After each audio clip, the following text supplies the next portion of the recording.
itu tiga poin. Satu, masalah tenaga kerja juga harus diklarifikasi bagaimana dan sudah sehingga ada tuntutan seperti ini. Yang keempat itu permintaan koordinasi dan konsultasi terhadap pengrekrutan tenaga kerja maupun pengadaan alat, harus ada pemberitahuan ke pihak kampung. Kan itu permintaan dari Pak.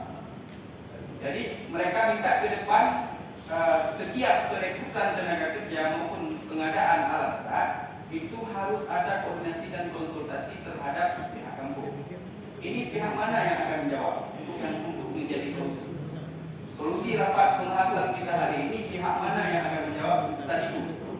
Karena kalau dua hal tadi terkait tenaga kerja, diberi kesempatan kerja dan pelatihan, ini ada dinas.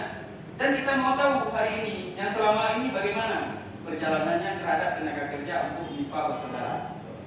Dan untuk peluang kesempatan vendor, ini juga belum terjawab untuk pemasukan alat berat unit. Ini juga perlu nanti bersih, biar hari ini ada solusi. Karena mungkin Bapak-Bapak kita akan duduk kembali dengan pihak MIPA. Hasil musyawarah hari ini, rapat hari ini akan kita sounding dengan pihak perusahaan di hari berikutnya. Kan begitu jadwalnya. Dan terkait kerusakan yang menjadi tuntutan dari aksi ini juga perlu klarifikasi dari daerahnya.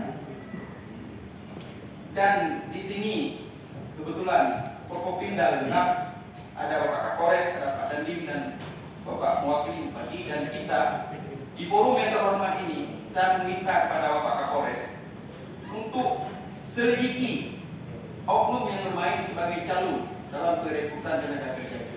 Ini membahayakan kesempatan terbuka itu tertutup gara-gara calon tersebut, sehingga peluang-peluang untuk putra-putri Aceh Barat yang lebih luas itu gara-gara calon itu kecil, sehingga alasan selalu ring satu. Ini mungkin di hadapan Pak Kapolres dan Bapak Dandim serta para stakeholder lainnya selaku pemangku kepentingan Kabupaten Aceh Barat ini, saya meminta ini sebuah tekanan juga mungkin dari saya pribadi untuk menyelidiki itu sampai ke akar-akarnya, supaya kesempatan dan peluang kerja bagi putra-putri Aceh Barat yang saat ini angka pengangguran terbuka itu sangat banyak untuk dapat diselidiki yang lebih sistematif dan masif, sehingga terkuat kenapa kesempatan dan peluang kerja untuk putra-putri Aceh Barat itu tidak ada kesempatan. Demikian pimpinan dan saya. Bila berbeda, assalamualaikum warahmatullahi wabarakatuh.